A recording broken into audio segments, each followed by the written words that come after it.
Seorang miliarder pulang malam itu dengan hati hampa, hanya ada kesunyian. Namun, anjing itu, baru berumur 1 bulan, baru kehilangan ibunya, mendengar sesuatu yang tidak bisa didengar orang lain. Tangisan lirih di bawah salju, sebuah jiwa yang terlupakan sementara dunia terus bergerak. Max berhenti, menggonggong, bersikeras, dan ketika Dorian mengikutinya ke dalam dingin, dia tidak menemukan ancaman. Dia menemukan seorang wanita berusia 70 tahun tergeletak di pinggir jalan sendirian, bingung dan tidak terlihat oleh dunia. Apa yang terjadi selanjutnya bukanlah penyelamatan, itu adalah reuni, penebusan, dan awal cinta yang tenang. Ini adalah kisah tentang anak anjing kecil, seorang pria yang menjaga diri, dan orang asing yang ternyata adalah keluarga. Sebelum kita mulai, tekan suka, berlangganan, dan ketuk loncengnya, karena beberapa kisah menemukanmu saat kamu tidak mengharapkannya. Boulder, Colorado. Akhir Januari. Salju turun tanpa henti sejak pagi. Serpihan tebal dan lambat melayang dari langit berwarna baja, mengendap menjadi lapisan sunyi di atas pohon pinus, atap rumah, dan jalan pegunungan yang berliku. Udara terasa pahit, angin tajam, dengan aroma embun beku dan pohon cedar. Di kejauhan, kota Boulder beristirahat di bawah selubung putih, lampu-lampunya yang berkelap-kelip teredam di bawah awan tebal dan kesunyian. Dorian Hale duduk di belakang kemudi Range Rover abu-abu arangnya, menuju utara melalui jalur berhutan tepat di luar kota. Di usia 38 tahun, Dorian adalah tipe pria yang bisa masuk ke sebuah ruangan dan membekukan udara dengan sekali lirikan. Tinggi dan ramping, dia mengenakan mantel yang dibuat khusus seperti baju besi. Rambutnya yang beruban, selalu dipangkas rapi, dan mata abu-abu bajanya berbicara tentang seorang pria yang telah membangun kerajaan hanya dengan kemauan keras dan ketidakpercayaan. Seorang miliarder mandiri, Dorian menjaga jarak dengan orang-orang dengan latihan dan ketepatan. Kesedihan juga telah membentuknya. Kehilangan ibunya pada usia 12 tahun karena penyakit yang lambat telah mengukir sesuatu yang dingin dan permanen ke dalam jiwanya. Bertengger di kursi penumpang di sampingnya, terbungkus selimut wol, adalah Max. Max adalah anak anjing Golden Retriever, baru berumur 1 bulan. Dia kecil untuk usianya, satu-satunya yang selamat dari sekelompok anak anjing yang terserang virus mendadak. Bulunya halus dan berwarna emas muda, telinganya terlalu besar untuk wajahnya yang bulat, dan mata lebar dan gelapnya masih menyimpan kelembutan polos yang hanya ditemukan pada makhluk yang sangat muda. Dorian tidak berniat mengadopsi anjing, terutama yang semuda ini, tetapi ketika dia melihat Max meringkuk sendirian di sudut tempat penampungan peternak, sesuatu di dalam dirinya, yang lama terdiam, telah bergerak. Mereka sedang dalam perjalanan pulang dari Denver, tempat Dorian menghabiskan sore hari dalam pertemuan berturut-turut. Saat itu hampir pukul 7 malam dan kegelapan telah menyelimuti jalan raya. Pemanas berdengung pelan, salju menyapu kaca depan dalam garis-garis dan Dorian fokus untuk sampai ke rumah sebelum cuaca memburuk sampai Max menggonggong. Itu tidak keras, hanya satu gonggongan tajam yang membuat Dorian melirik ke samping. Max telah duduk, telinganya tegak, kepalanya yang kecil berputar ke arah jendela. "Ada apa?" tanya Dorian, alisnya berkerut. Max menggonggong lagi, kali ini 2 kali, dan dengan kikuk merangkak ke konsol. Cakar kecilnya terpeleset di permukaan yang halus, tetapi dia menekan hidungnya ke jendela sisi penumpang, merengek dengan desakan. Cengkeraman Dorian mengencang di kemudi. Dia memindai pinggir jalan bersalju, tidak ada apa-apa. Gonggongan lain, bernada tinggi, mendesak. Bertentangan dengan nalurinya yang biasa, Dorian memperlambat mobil. Max tidak pernah seagitatif ini. Anak anjing itu biasanya pendiam, terutama saat berkendara. Dorian menepi di samping gundukan salju, ban berderit di atas es. Jalan itu kosong, hutan lebat dan sunyi di kedua sisi. Max melolong lagi, merangkak menuju pintu pengemudi. Sekarang Dorian menghela napas, sebaiknya kau tidak melakukan ini, karena kau ingin mengejar tupai. Dia membungkus Max kembali dengan selimut dan melangkah keluar ke dalam dingin. Angin mengiris mantelnya seperti pisau. Segera setelah dia menurunkan Max, anak anjing itu meronta dan melesat menuju garis pepohonan Max. Dorian memanggil alarm yang meningkat, "Hei!" Tapi Max tidak berhenti. Dia berlari melalui salju, meninggalkan jejak cetakan kaki kecil. Dorian mengutuk pelan dan mengikuti, sepatu bot berderit melalui warna putih. Hutan itu redup, pepohonan berkerumun, tetapi di sana, melalui tabir salju, dia melihat Max menggonggong di samping tumpukan sesuatu pakaian, sampah. Tidak, itu bergerak. Dorian bergegas maju. bentuknya menjadi lebih jelas. Sosok bungkuk meringkuk ke dalam dirinya sendiri, seorang wanita, tua, lemah, setengah terkubur di salju. Dia mengenakan mantel wol tipis dan sandal rumah. Rambut putihnya kusut dengan es dan tangannya merah dan kaku karena dingin. Matanya berkedip perlahan, bibirnya berhembus karena dingin. Dia menggumamkan sesuatu, tetapi suara itu hilang dalam angin. "Bu," Dorian berlutut di sampingnya, suaranya mantap meskipun ada rasa dingin di darahnya. "Bisakah Anda mendengar saya?" Dia tidak menjawab, hanya melihat melewatinya dengan tatapan kosong. Max merengek dan menempelkan tubuhnya padanya, mencoba menawarkan kehangatan. Pikiran Dorian mulai bekerja. Dia tidak akan bertahan lebih lama di sini. Dia melepas mantelnya dan melingkarkannya di bahunya. Dia sangat ringan, tubuhnya lemas seperti boneka yang terlupakan. "Aku menjagamu," bisiknya, mengangkatnya dengan lembut. Dia berjalan kembali menuju mobil. Max tetap dekat di belakangnya, melirik ke belakang seolah memastikan dia aman. Kembali di kendaraan, Dorian membaringkannya di kursi penumpang yang direbahkan, menaikkan panasnya. Dia mengambil selimut darurat dari belakang dan menyelipkannya di sekelilingnya. Max naik ke sampingnya dan meringkuk di pinggulnya, ekor kecilnya berdebar sekali, lalu diam. Dorian menatap mereka, baik orang asing ini pucat dan menggigil, dan Max menatapnya dengan tujuan yang tenang. Dia mengeluarkan teleponnya dan menghubungi layanan darurat. "Saya membutuhkan ambulans," katanya. Wanita 70-an ditemukan tidak sadarkan diri di Forest Lawn Pro tepat di luar Boulder. Ya, dia bernapas, tetapi nyaris tidak. Saat dia menutup telepon, dia duduk kembali, dadanya naik dan turun dengan sesak yang aneh. Dia tidak tahu nama wanita ini. Dia tidak tahu bagaimana dia bisa berakhir di sini sendirian dalam badai, tetapi dia tahu ini, jika bukan karena Max, dia akan mati malam ini. Dia meraih ke bawah, menggaruk dengan lembut di belakang telinga Max. "Anak baik." Max menjilat jari-jarinya sebagai balasan. Di luar, salju terus turun. Jalan kembali ke perkebunan Dorian yang terpencil membelah hutan seperti pita gelap yang diletakkan di atas kanvas putih. Salju terus turun dalam embusan berbisik dan udara di luar cukup tajam untuk menembus wall. Di dalam SUV, pemanas berdengung, melawan dingin, menempel di jendela. Wanita tua itu, masih tanpa nama, berbaring bersandar di kursi penumpang, dibungkus 2 selimut dan mantel tebal Dorian. Napasnya dangkal tetapi stabil sekarang, dan Max meringkuk di sisinya seperti penjaga yang sunyi. Dorian meliriknya lagi saat dia berbelok ke bagian jalan terakhir. Rambutnya, panjang dan perak, membingkai wajah yang mungkin dulunya mencolok, sekarang melembut dan memudar karena usia.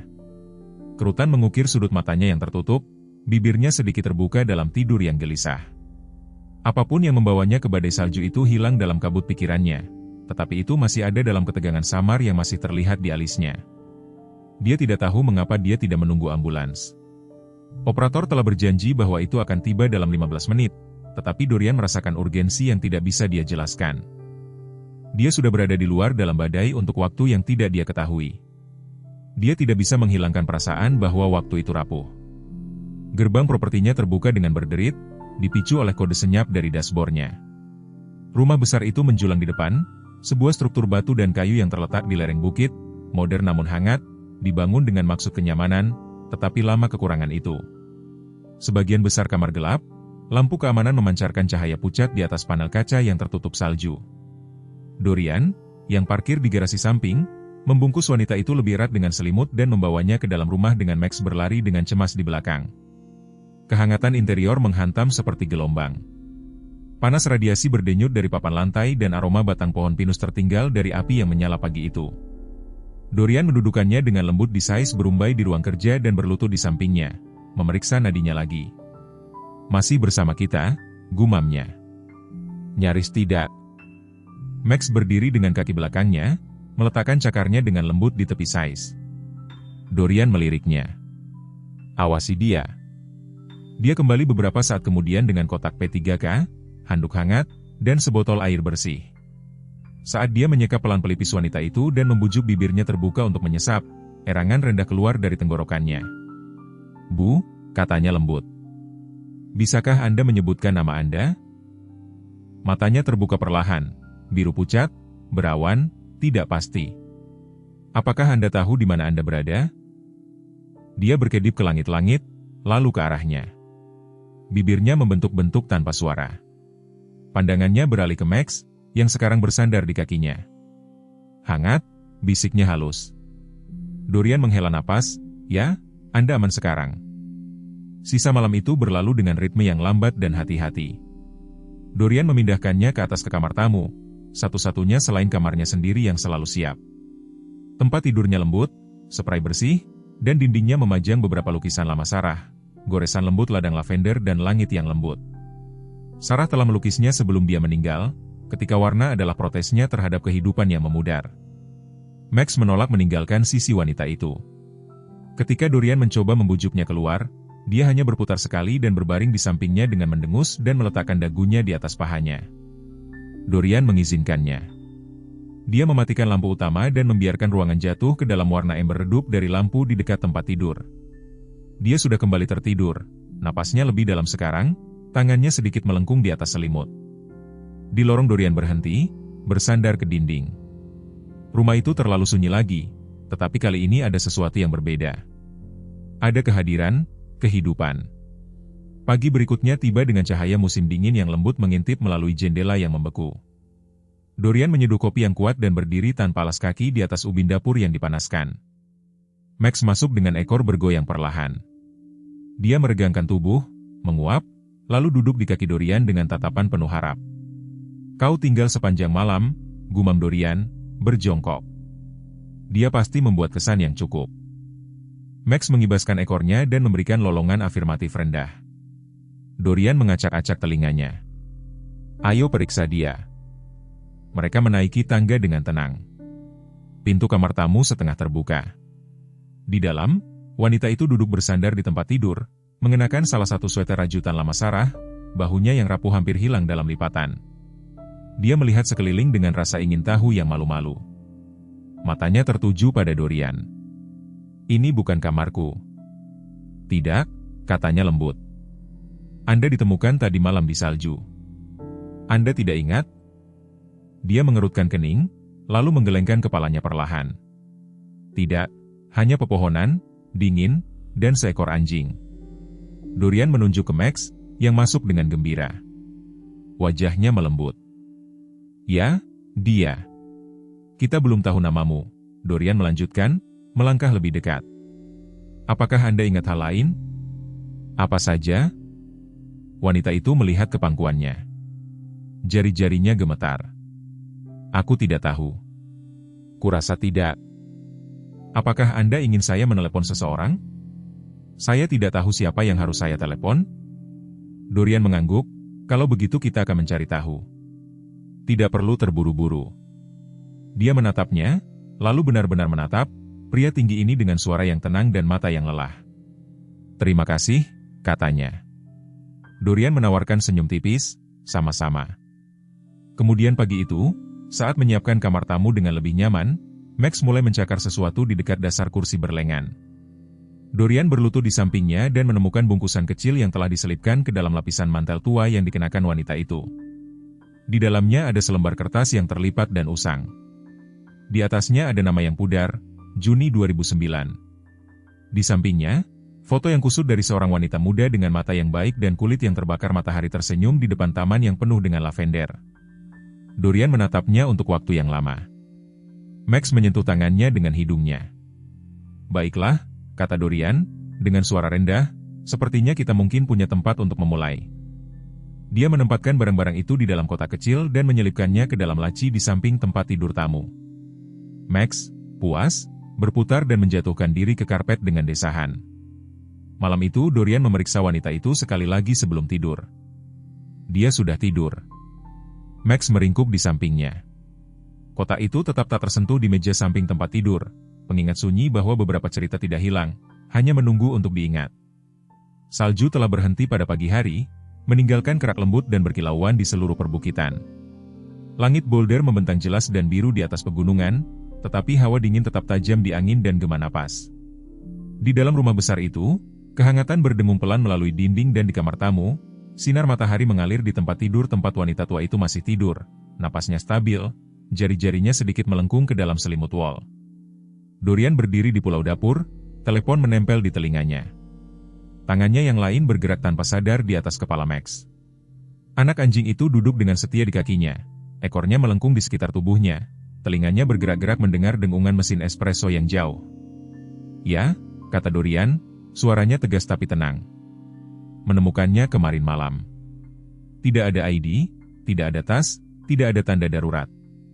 Sekitar 70 tahun, rambut putih, 5 kaki 3 inci mungkin 100 pon, kulit putih, mata biru pucat, mengenakan mantel tipis, tidak ada sarung tangan, tidak ingat namanya." Di ujung telepon yang lain, seorang perawat dari Rumah Sakit Umum Boulder menanggapi dengan profesionalisme yang baik. Namanya Linda, pertengahan 40-an, dengan suara hangat dan serak yang terdengar seperti seseorang yang telah bekerja larut malam dan masih menyapa orang dengan senyuman. "Kami belum menerima laporan orang hilang yang sesuai dengan deskripsi itu baru-baru ini," jawab Linda. "Tetapi izinkan saya menjalankannya melalui log penerimaan bulan terakhir kami. Bisakah Anda mengirimkan foto?" Dorian melirik Max, "Beri saya 20 menit. Dia menutup telepon dan bersandar ke konter, memperhatikan Max menatapnya dengan penuh harap. "Apakah kau siap membantu lagi?" Sekretaris Max melolong dan berdiri mengibaskan ekornya, jelas bangga dengan promosinya. Butuh sedikit usaha untuk membujuk wanita itu agar mengizinkannya mengambil fotonya. Dia telah mandi dan mengenakan sweater lembut Sarah yang lain, yang ini abu-abu lavender, dan duduk di kursi jendela yang menghadap taman belakang.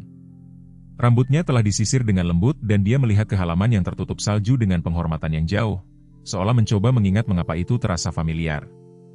Dorian berjongkok di sampingnya dengan telepon di tangan. "Bolehkah saya mengambil foto?" tanyanya lembut. "Hanya untuk identifikasi, untuk membantu menemukan keluarga Anda." Dia mengangguk perlahan. "Kurasa, jika itu membantu, itu membantu." Dalam 2 jam Linda menelepon kembali. "Kami mungkin memiliki kecocokan," katanya, nadanya terangkat. "Ada seorang pasien yang keluar dari bangsal ingatan kami 3 minggu lalu, Mavis Langley. Putrinya menandatanganinya keluar bertentangan dengan rekomendasi kami, mengutip pengaturan perawatan pribadi. Alamat terakhir yang diketahui adalah Aurora." Dorian menuliskannya, matanya sedikit menyipit, dan tidak ada kontak sekarang. Tidak ada. Tetapi file tersebut memiliki nomor darurat untuk June Langley. Dia merasakan sengatan mengingat nama di selembar kertas yang ditemukan Max. "Bisakah Anda memberikannya kepada saya? Saya khawatir saya tidak dapat melepaskannya secara langsung, tetapi jika Anda mau, saya dapat menghubungi dan menyampaikan info kontak Anda." Dorian menghela napas, "Silakan." Setelah dia mengakhiri panggilan, dia berdiri sejenak di lorong di luar kamar tamu. Nama Mavis terasa aneh di lidahnya, tetapi juga padat, nyata, seutas benang yang terlepas dari kekusutan kebingungan. Dia melihat ke bawah. Max berdiri di sampingnya, kepalanya miring. "Itu namanya," kata Dorian, "Mavis." Max memberikan lolongan lembut seolah puas. Pada sore hari Dorian dan Max menuju ke kota. Mavis sudah tertidur lagi setelah makan siang, sup sayur dan 2 potong roti panggang yang dia makan perlahan tapi puas. Dia tidak tampak takut lagi, hanya lelah. Mereka berhenti pertama di Perpustakaan Umum Boulder. Itu adalah bangunan bata merah klasik yang terletak di dekat tepi taman, dipenuhi dengan alcoves membaca yang diterangi matahari dan aroma lembut kertas tua. Dorian bukanlah seseorang yang sering mengunjungi perpustakaan, tetapi dia menghormati tempat-tempat yang menyimpan keheningan dan jawaban. Di meja informasi berdiri seorang pustakawan muda bernama Aaron, awal 30-an, mengenakan kacamata berbingkai kawat, kardigan mustard, dan senyum tulus yang mencapai mata coklatnya. "Kami mencoba melacak seseorang," kata Dorian, meletakkan foto Mavis yang dicetak di konter. "Namanya mungkin Mavis Langley, mungkin terhubung ke Aurora atau Boulder. Saya berharap mungkin ada catatan acara yang dia hadiri, mungkin bahkan keluarga yang disebutkan dalam berita lokal." Mata Aaron beralih dari foto ke Dorian, lalu ke Max yang duduk dengan tenang di tumitnya. "Beri aku waktu sebentar," kata Aaron. Sudah mengetik, Max bergeser lebih dekat ke Dorian, tubuh kecilnya hangat di ubin dingin. Dorian meraih ke bawah dan dengan lembut menggaruk di belakang telinganya. "Kau telah menjadi bagian dari proses sekarang," gumamnya. 15 menit kemudian Aaron kembali dengan beberapa clipping yang dicetak dari arsip digital ini. Katanya, meletakkan halaman-halaman itu, ada Mavis Langley yang terdaftar dalam artikel klub Taman tahun 2017. Kedua, tempat untuk perbatasan lavender di pameran kota. Nama belakang yang sama muncul dalam penggalangan dana untuk pusat perawatan Alzheimer di Aurora yang diselenggarakan oleh Jun Langley. Dorian mengangguk, mengenali foto dari sebelumnya wanita di taman. Dia mengambil halaman-halaman itu, melipatnya dengan hati-hati dan menatap Eren. "Terima kasih. Beritahu saya jika Anda membutuhkan lebih banyak," kata Eren. "Dan anjing Anda sangat berperilaku baik." "Dia baru," jawab Dorian dengan sedikit senyum. "Masih mencari tahu. Sepertinya dia melakukan pekerjaan dengan baik." Di luar, saat mereka berjalan menuju mobil, Dorian melirik Max. "Baiklah, asisten, apa selanjutnya?" Max menggonggong dan mengibaskan ekornya malam itu saat salju mulai turun lagi dalam untaian berkabut halus. Dorian kembali ke kamar tamu. Mavis terjaga, menatap perapian, berkedip-kedip di seluruh ruangan. "Aku ingat lavender," katanya pelan saat dia masuk. "Tidak banyak yang lain, tapi aku ingat menanamnya, barisan demi barisan." "Kau melakukannya?" Dorian mengonfirmasi. "Kau bahkan memenangkan penghargaan." Dia menunjukkan kepadanya artikel yang ditemukan Eren. Matanya memindai cetakan itu, perlahan berhenti di foto. "Itu aku," katanya pelan, "dan itu Jun." Wajahnya tumbuh.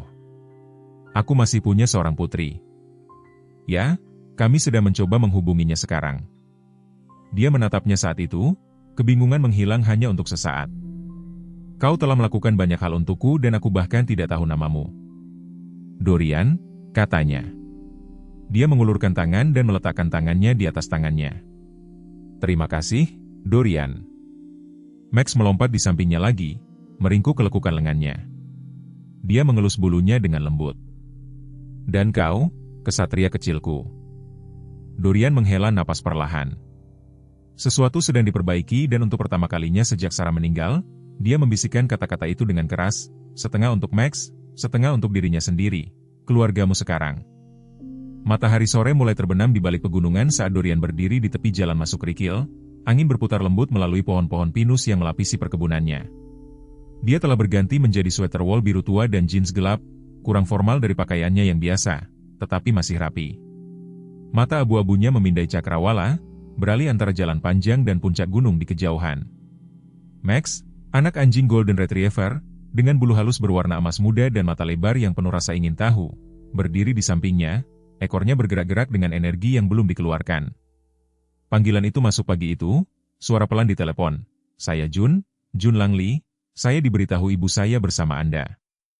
Dorian ingat getaran di bawah kendalinya, ketidakpercayaan dijalin dengan harapan dia telah memberinya alamat, menyuruhnya untuk tidak terburu-buru. Dia tidak melakukannya. Dalam beberapa jam dia berada di jalan dari Aurora, mobil itu akhirnya muncul. Sebuah sedan perak yang dilapisi lapisan tipis lumpur dari jalan pegunungan. Itu berhenti dengan bunyi berderit lembut dan pintu terbuka. Jun melangkah keluar. Dia berusia awal 30-an, dengan kulit zaitun yang dicium matahari dan bingkai tubuh ramping, terbungkus parka hijau tebal. Rambut coklat gelapnya diikat dalam kepang longgar, beberapa helai terlepas karena angin. Fitur-fiturnya tajam tetapi dilembutkan oleh emosi. Tulang pipi tinggi, mata Hazel yang dalam yang segera menyapu ke arah rumah. Ada sesuatu dari ibunya di garis rahangnya, dalam cara alisnya berkerut. Dorian mendekat perlahan, tangan di saku mantelnya. "Nona Langley," dia menoleh padanya. "Ya, Anda Tuan Hale." Dia mengangguk. "Dorian," dia ada di dalam, hangat, aman, menunggu. Dia menghela napas seolah dia telah menahan napas sejak panggilan telepon. Max berlari ke arahnya dan menggonggong sekali, ekornya bergoyang dalam kabur yang panik. Dia berlutut secara naluriah, tangannya meraih. "Siapa ini?" "Max," jawab Dorian, "dialah yang menemukan ibumu." Dia tertawa tiba-tiba dan berlinang air mata saat Max menjilat telapak tangannya, lalu duduk dan bersandar ke lututnya seolah mereka selalu mengenal satu sama lain. "Anak baik," bisiknya, "terima kasih." Di dalam rumah, Mavis duduk di lounge di ruang kerja, selimut di pangkuannya, tatapannya jauh tetapi tidak kosong. Dia lebih waspada pagi itu, mengingat nama Jun tanpa diminta. Ketika dia mendengar pintu depan terbuka, dia menoleh. Jun memasuki ruangan dalam 3 langkah ragu-ragu dan kemudian ambruk berlutut. "Mama," napasnya. Mavis berkedip, matanya lebar. Bibirnya bergetar, Aku tahu suara itu, bisiknya. Jun merangkak maju dan memeluknya, wajahnya menempel di bahu ibunya. Mavis mencengkeramnya dengan canggung pada awalnya, tetapi kemudian memeluknya erat, tangannya di rambut Jun gemetar. Dorian berdiri di ambang pintu tanpa bergerak. Max berputar sekali, lalu meringkuk di samping mereka, ekornya berdebar dalam ritme yang lambat. Kemudian api berderak di perapian saat ibu dan anak duduk berdampingan. Jun telah berganti menjadi sweater abu-abu lembut dan jean, rambutnya sekarang terurai di bahunya. Dia tampak kelelahan tetapi lebih damai daripada ketika dia tiba. Dia berkeliaran dari fasilitas perawatan. Dorian bertanya dengan lembut saat mereka duduk berhadapan, cangkir teh di tangan mereka. Ya, Jun mengakui, suaranya pelan. Aku menariknya keluar bertentangan dengan saran mereka. Aku pikir aku bisa memberinya perawatan yang lebih baik, lebih banyak cinta, tetapi episode-episodenya semakin parah. Suatu malam aku pergi tidur dan ketika aku bangun dia hilang, benar-benar hilang. Aku mencari di jalanan, menelepon setiap klinik, setiap tempat penampungan. Aku pikir dia sudah mati. Anda tidak sendirian dalam perasaan itu, kata Dorian lembut. Jun mendongak, matanya mencari. Anda juga kehilangan seseorang. Dia ragu-ragu, istri saya bertahun-tahun yang lalu. Saya minta maaf. Dia adalah seorang perawat, Sarah, hangat, brilian, terlalu baik untuk dunia ini. Dia meninggal muda. Kanker tidak menunggu siapapun. Mata Jun berkilauan. Itu mengerikan. Mereka duduk dalam diam untuk sementara waktu. Di seberang ruangan, Max telah menempatkan dirinya di antara Mavis dan Jun. Dagunya bertumpu pada kaki Mavis yang bersandal. Setiap beberapa detik ekornya bergerak-gerak, seolah mengingatkan mereka bahwa dia ada di sana. Dia luar biasa, kata Jun. Aku belum pernah melihat seekor anjing menyukai seseorang seperti itu. Dia berumur 1 bulan, kata Dorian, kehilangan seluruh kelompoknya, tapi entah bagaimana dia tahu ibumu membutuhkannya. Jun tersenyum melalui kilau basah di matanya. Kedengarannya dia memiliki bakat. Mungkin, jawab Dorian, atau mungkin dia hanya melihat lebih banyak dari yang kita lihat. Makan malam itu tenang tapi nyaman. Jun mengambil alih dapur, dengan lembut menolak tawaran Dorian untuk membantu. Dia menyaksikan dari ambang pintu saat dia bergerak, percaya diri, anggun, namun membumi, jenis wanita yang telah menghabiskan bertahun-tahun merawat orang lain. Max berbaring di kakinya sepanjang waktu, sesekali menyodok kakinya dengan hidungnya ketika sesuatu mendesis terlalu keras atau timer berbunyi. Setelah makan mereka duduk di ruang tamu. Jun meringkuk di sofa di samping ibunya, yang telah tertidur selama cahaya api. Max telah bermigrasi ke ruang antara perapian dan sofa, berbaring dengan perut menghadap ke atas dengan kepercayaan penuh. Anda tinggal sendirian di sini, tanya Jun, tidak mengorek, hanya ingin tahu. Ya, kata Dorian. Tidak selalu sesunyi ini, tetapi saya terbiasa dengan itu. Anda tidak tampak seperti tipe pertapa, dia mengangkat alis. Tidak, dia tersenyum. Anda membuka rumah Anda untuk orang asing dengan gaun pengantin yang terbuat dari salju, dan kemudian untuk putrinya, yang tidak mengatakan pertapa, yang mengatakan hati. Dorian terkekeh lembut, rendah. Itu mungkin hal paling baik yang dikatakan siapapun kepadaku dalam bertahun-tahun. Jun memiringkan kepalanya. Kalau begitu Anda telah mendengarkan orang yang salah. Untuk sesaat mata mereka bertemu, tidak lama, tidak dramatis, tetapi cukup-cukup untuk mengetahui sesuatu telah bergeser. Sesuatu yang lembut dan baru telah memasuki keheningan. Malam itu, saat rumah itu menjadi sunyi lagi, Dorian melangkah ke kamar tamu untuk terakhir kalinya. Jun berbaring di ranjang siang yang dapat ditarik, sekarang tertidur di bawah selimut tebal. Mavis mendengkur ringan di tempat tidur utama, Damai, dan Max. Max berbaring di ambang pintu di antara mereka, satu cakar direntangkan ke arah setiap tempat tidur seperti jembatan. Dorian tersenyum. Kadang-kadang dia berpikir keajaiban tidak datang dalam guntur atau tanda-tanda.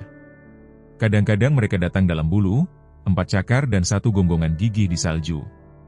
Salju di luar mulai mencair, perlahan mundur dari anak tangga teras dan jalan berbatu yang membingkai rumah pegunungan terpencil Dorian di Boulder. Langit, yang dulunya langit-langit abu-abu yang berat, telah melembut menjadi biru pucat dan berkas sinar matahari sekarang menyaring melalui pohon-pohon pinus seperti harapan yang hati-hati. Di dalam, rumah itu bernapas berbeda. Ini adalah pagi ketiga sejak Jun tiba. Di dapur dengungan kehidupan yang tenang berdesir di tempat yang dulunya hanya ada keheningan. Jun, dengan kardigan wol burgundi dan jeans pudar, mengaduk oatmeal di atas kompor. Rambutnya diikat asal-asalan menjadi simpul dan lengan sweaternya sedikit berdebu tepung dari sesi membuat kue kemarin.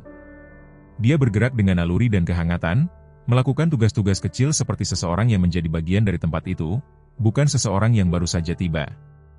Max, yang baru berusia 1 bulan, masih lembut dan sedikit goyah, mengikuti di belakangnya seperti bayangan emas. Bulunya yang keemasan berkilauan di bawah cahaya pagi dan kaki-kaki besarnya melangkah dengan lembut di lantai batu. Saat Jun membuka kulkas, Max duduk. Saat dia melangkah ke wastafel, dia mengikuti. Dan saat dia membungkuk untuk menuangkan sarapannya ke dalam mangkuk keramik dengan namanya terukir di sana, dia mengibas-ngibaskan ekornya dengan sangat antusias hingga tubuh kecilnya hampir berputar di tempat. Dorian mengawasi dari lorong, cangkir kopi di tangan. Dia juga telah berubah, meskipun tidak terlihat.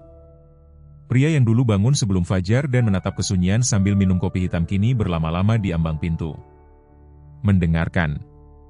Uban di pelipisnya sedikit lebih kentara minggu ini, tetapi itu cocok dengan ketenangan di wajahnya. Seorang pria yang tenang dan bijaksana. Tinggi dan berbadan lebar, dia membawa tahun-tahun kesendirian, bukan sebagai beban tetapi sebagai sesuatu yang dilipat dengan hati-hati ke dalam karakternya. Di ruang kerja, Mavis beristirahat di kursi malas, selimut di pangkuannya dan sinar matahari menghangatkan kulit pucatnya. Dia tampak lebih tenang akhir-akhir ini, ingatannya masih tambal sulam, tetapi matanya lebih fokus. Dia telah berhenti bertanya, "Aku di mana?" dan mulai bertanya, "Jam berapa sarapan?" Kemudian pagi itu, Jun dan Dorian mendapati diri mereka di beranda belakang, cangkir teh di antara mereka, dan Max meringkuk di samping kaki Dorian, berkedip-kedip mengantuk.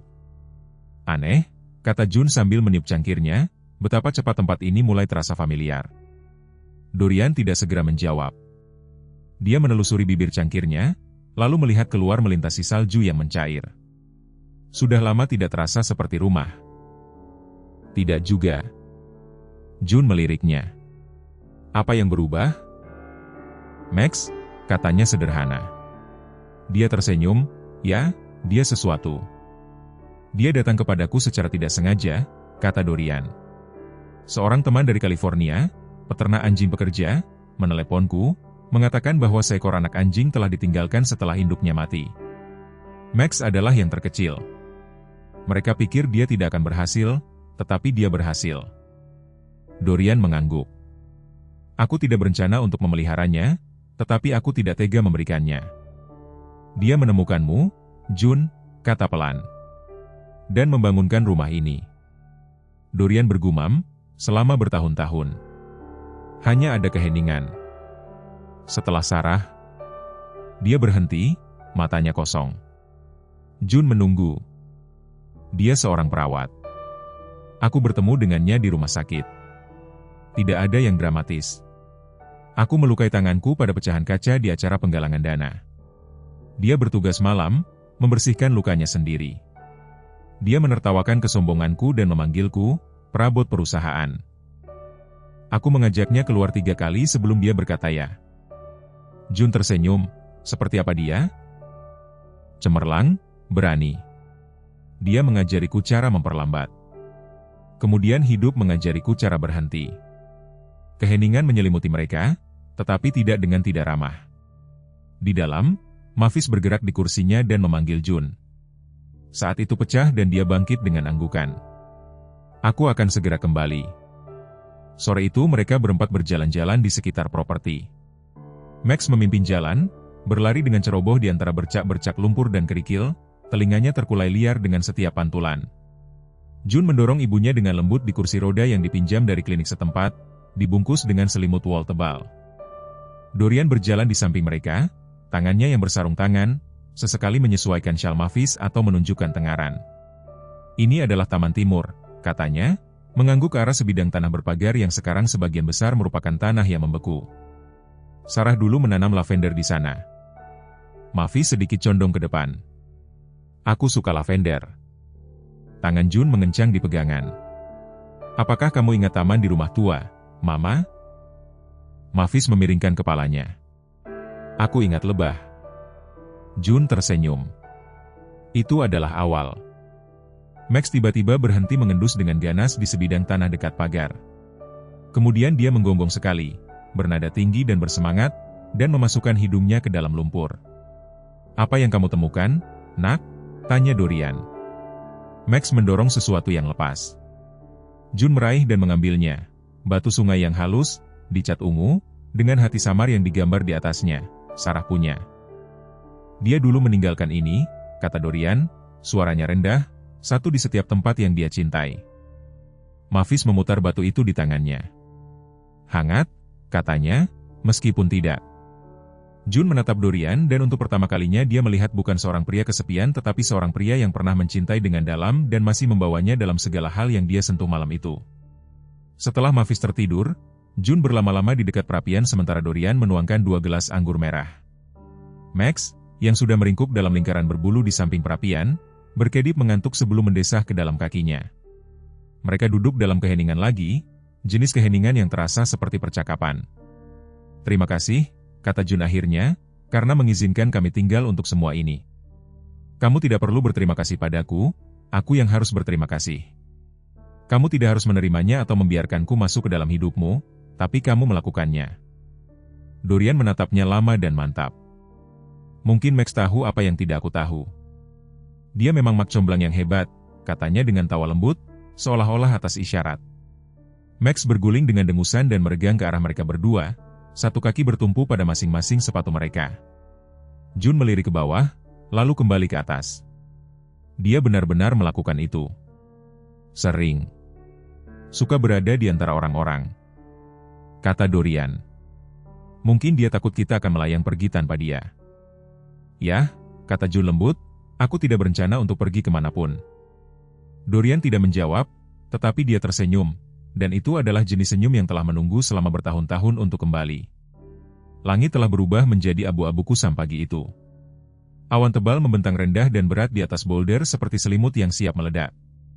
Ramalan cuaca menyebutkan hujan ringan, tetapi ada kegelisahan di udara, sakit di angin yang mengisyaratkan sesuatu yang lebih.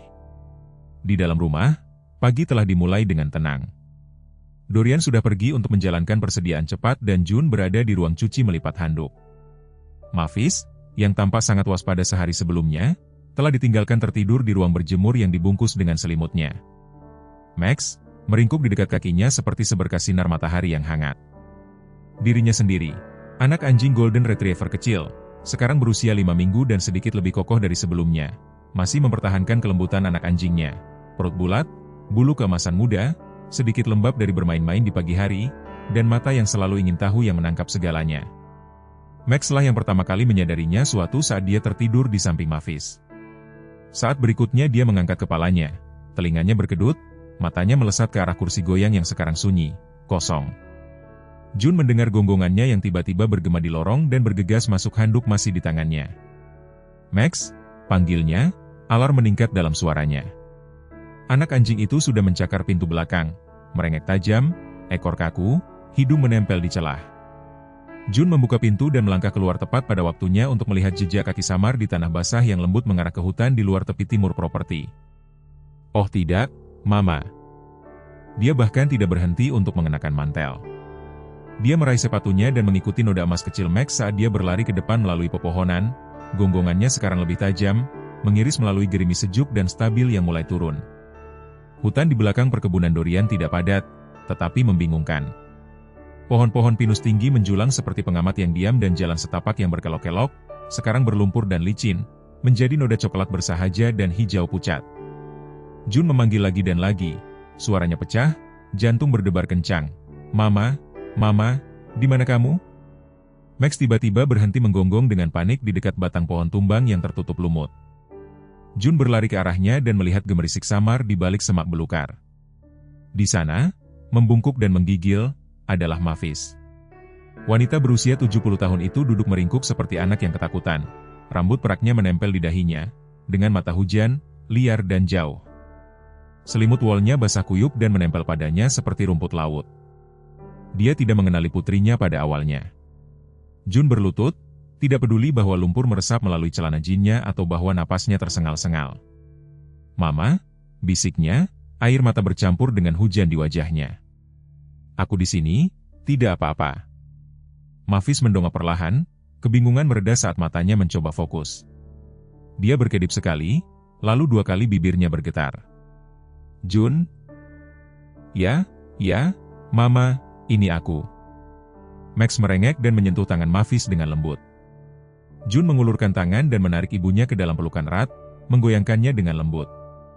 Tidak ada kata-kata, hanya sentuhan, kehangatan, suara tetesan hujan melalui cabang-cabang dan bahasa cinta yang sunyi dijahit melalui setiap detak jantung. Dorian tiba beberapa menit kemudian, truknya meluncur sedikit saat masuk ke jalan masuk ketika dia melihat Jun muncul dari hutan menggendong ibunya yang rapuh di dadanya. Basah kuyup dari ujung kepala sampai ujung kaki, Max melompat dengan protektif di samping mereka, sesuatu di dalam dirinya bergeser. Dia bergegas ke arah mereka dengan payung dan selimut kering. Apa yang terjadi? Dia berjalan pergi. Jun, kata suaranya. Max menemukannya. Aku tidak tahu bagaimana, tapi dia tahu. Mata Dorian tertuju pada anak anjing itu, sekarang berlumpur dan basah, ekornya masih bergoyang dengan lembut, dan kemudian ke Jun, rambutnya menempel di pipinya, tangannya sedikit gemetar saat dia menyeka wajah ibunya. Dia menatapnya dan pada saat itu Dorian melihat sesuatu yang lebih dari sekadar rasa terima kasih. Dia melihat seseorang yang memberikan segalanya tanpa membutuhkan alasan, seseorang yang membawa rasa sakit seperti jubah dan masih memilih untuk mencintai melaluinya. Dia membantu mereka berdua masuk ke dalam, meletakkan Mavis di dekat api dan menyerahkan handuk hangat kepada Jun. Dia menerimanya tanpa suara. Kemudian malam itu, setelah Mavis tertidur dan hujan mereda menjadi kabut lembut, Dorian menuangkan Jun secangkir teh kamomil dan bergabung dengannya di sofa.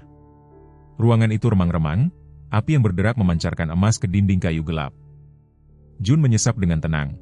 Maafkan aku seharusnya menjaganya lebih dekat. Ini bukan salahmu, kata Dorian. Dia memiliki momen-momen dan pagi ini tidak ada dari kita yang bisa memprediksinya. Dia menatapnya, lelah tetapi bersyukur. Max menyelamatkannya lagi. Dia tersenyum tipis. Dia memiliki insting yang lebih baik untuk orang daripada kebanyakan manusia yang pernah aku temui. Mereka berdua menoleh ke tempat Max sekarang berbaring, meringkuk di dekat perapian, perutnya naik turun dengan lembut, kaki kecil berkedut dalam tidur. Kamu menatapnya secara berbeda sekarang. Jun berkata suaranya lembut. Apa maksudmu? Kamu menatap ibuku seperti dia penting bagimu. Dia penting, katanya tanpa ragu-ragu. Kemudian, setelah jeda, dia menambahkan, begitu juga kamu. Api berderak pelan. Tidak satu pun dari mereka mengatakan apapun lagi. Kata-kata terasa tidak perlu. Di luar, hujan mereda menjadi keheningan. Cahaya pagi menyaring masuk dengan lembut melalui jendela-jendela tinggi rumah Dorian, keemasan dan ragu-ragu, seperti langit itu sendiri tidak yakin apakah akan menyambut hari itu atau berlama-lama dalam keselamatan tidur. Badai telah berlalu, meninggalkan segala sesuatu yang lembab dan bersinar. Di luar, pepohonan masih berkilauan dengan tetesan hujan, daun-daunnya berat dan gelap, seolah-olah meratapi sesuatu yang akan segera hilang. Di dalam, suasananya tenang. Mavis mengenakan lapisan kardigan krem lembut di atas blus bunga. Jun telah mengemasi tas mereka, 2 koper sederhana yang sekarang duduk di dekat pintu depan. Dia bergerak melalui rumah dengan tekad yang tenang, langkahnya lebih ringan dari biasanya, seolah-olah dia berusaha untuk tidak membangunkan sesuatu yang rapuh atau seseorang. Dorian berdiri di lorong mengawasi dari kejauhan. Dia tidak banyak bicara pagi itu, dia bukan tipe orang yang mengemis, tetapi dia berharap, mungkin terlalu pelan, bahwa sesuatu, apapun, dapat membuatnya tetap di sini. Max tahu, tentu saja dia tahu. Anak anjing Golden Retriever berusia 1 bulan, masih kecil dan berbentuk adonan, dengan bulu keemasan muda yang lembut dan mata coklat tua, telah merasakannya saat Jun mengeluarkan koper. Dia telah mengikutinya seperti bayangan sepanjang pagi, mengikutinya saat dia melipat sweater, menutup kompartemen, memeriksa obat-obatan ibunya. Sekarang, saat Jun mendekati pintu, dengan lembut menarik kopernya dengan satu tangan dan meletakkan tangan lainnya di lengan Mavis, Max bergerak. Dia berlari ke pintu depan, duduk tepat di depannya dan berbaring rata di ambang pintu. Jun berhenti. Oh, Max, bisiknya, suaranya tercekat. Anak anjing itu tidak bergerak. Matanya menatapnya, lembut dan basah, dan dia mengeluarkan gonggongan merengek kecil di belakangnya. Mavis sedikit memiringkan kepalanya. Meskipun ingatannya masih tambal sulam, emosinya tidak. Dia mengulurkan tangan keriputnya, menyentuh dengan lembut bulu Max yang lembut. Jun berjongkok di sampingnya, Senyumnya bergetar saat berjuang untuk menahan air mata. Kamu tahu, kan? Kamu tahu kita akan pergi. Max mengeluarkan dengusan lembut dan membenamkan hidungnya di pangkuannya. Kehangatan tubuh kecilnya di jari-jarinya yang dingin memecahkan sesuatu di dalam dirinya. Dia tertawa dan kemudian dia menangis. Dorian melangkah maju, tangannya disaku, tidak yakin apakah dia ikut campur. Dia tidak terlalu pandai mengucapkan selamat tinggal, katanya lembut. Aku juga tidak, dia tidak mengatakan. Jun menatapnya, menyeka pipinya dengan lengan bajunya. Matanya merah tetapi tenang. Aku tidak menyangka ini akan begitu sulit, akunya. Kamu tidak berkewajiban untuk tinggal, jawabnya. Aku tahu peregangan diam di antara mereka, nyaman tetapi berat. Aku tidak ingin menghalangi. Kamu telah membangun kehidupan di sini, tenang dan indah. Aku hanya seseorang yang lewat. Dorian menggelengkan kepalanya perlahan. Tidak, kamu membawa cahaya ke tempat ini, dan bukan hanya untuk Max. Dia berhenti, melirik anak anjing keemasan kecil yang sekarang berbaring merentang di kedua kaki mereka. Aku dulu menanam lavender, katanya tiba-tiba, matanya kosong. Di halaman belakang, istriku dan aku menanam taman bersama setelah dia meninggal. Aku membiarkannya mati juga, tidak tahan untuk menyentuhnya. Jun tidak berbicara, dia menunggu. Tapi aku sudah berpikir, lanjutnya. Kita bisa menanamnya lagi, mungkin di musim semi, jika kamu masih ada di sekitar. Suaranya tenang, tetapi sesuatu yang lembut telah menyusup masuk, bukan permohonan, kemungkinan, awal. Jun menundukkan kepalanya, rambutnya jatuh ke wajahnya, dan tersenyum. Kamu tidak memintaku untuk tinggal. Tidak, katanya. Aku mengatakan, jika kamu mau, kita bisa menanam lavender. Di belakang mereka, Mavis melihat di antara keduanya dan meskipun pikirannya tidak dapat membentuk kata-kata, hatinya mengerti. Dia duduk dengan tenang di kursi berlengan, matanya melayang ke jendela saat Max menepuk-nepuk dan meringkuk di kakinya. Jun bangkit dan berjalan menuju Dorian, berdiri hanya beberapa inci darinya. Sekarang, bagaimana jika tidak berhasil? Tanyanya lembut. Dia menatapnya tanpa berkedip. Maka kita masih mencoba. Di luar, matahari menembus sepenuhnya melalui awan dan, untuk pertama kalinya dalam beberapa hari, langit cerah. Mereka tidak berciuman, mereka tidak perlu, tetapi Jun berjalan menjauh dari kopernya dan itu mengatakan segalanya. Musim semi tiba di Boulder seperti tamu yang berbicara lembut. Hujan tenang, bunga malu-malu dan udara beraroma samar dengan tanah yang mencair dan awal yang segar. Pepohonan tidak lagi mengenakan bentuk kerangkanya. Sebaliknya mereka memerah dengan hijau pucat.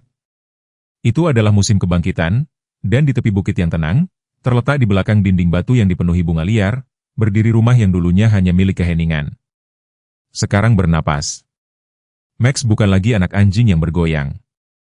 Pada usia 4 bulan dia telah tumbuh lebih panjang, lebih ramping, bulu keemasannya sekarang warna yang lebih kaya yang berkilauan seperti mentega di bawah matahari Colorado.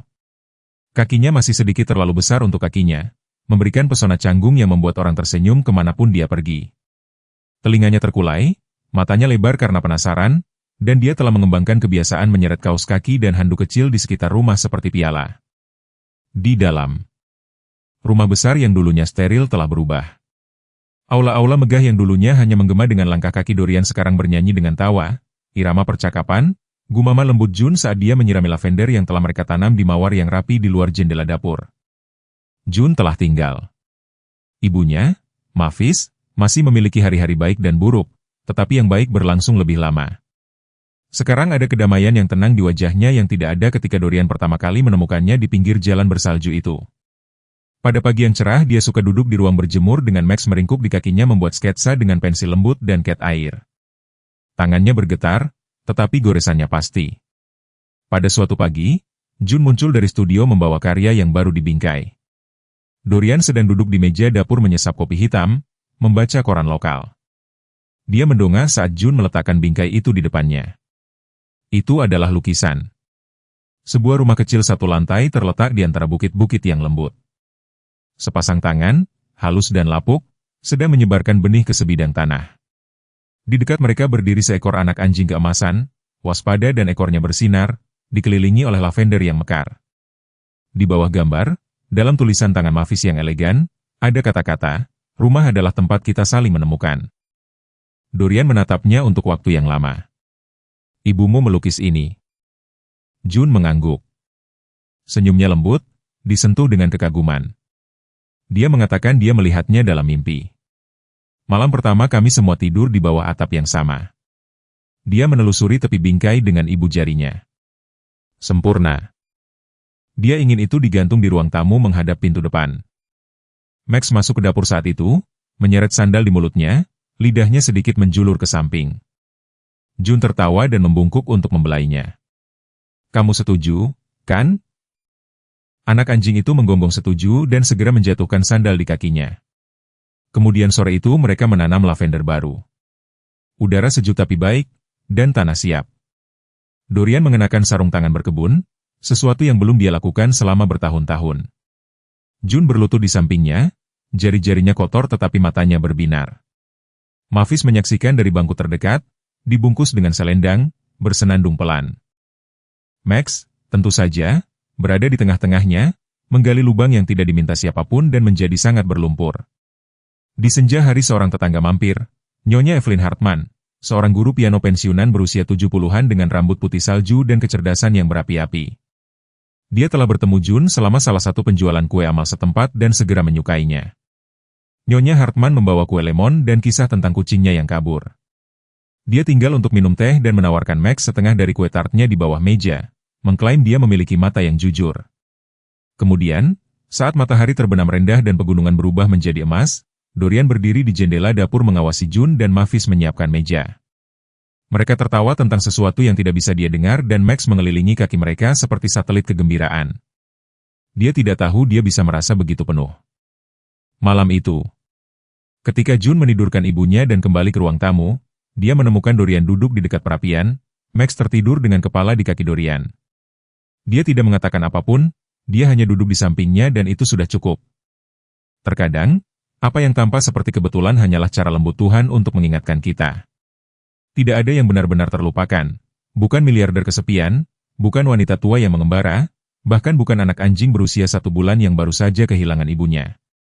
Ketika Max menggonggong malam itu bukan hanya naluri, itu adalah tujuan, itu adalah waktu ilahi.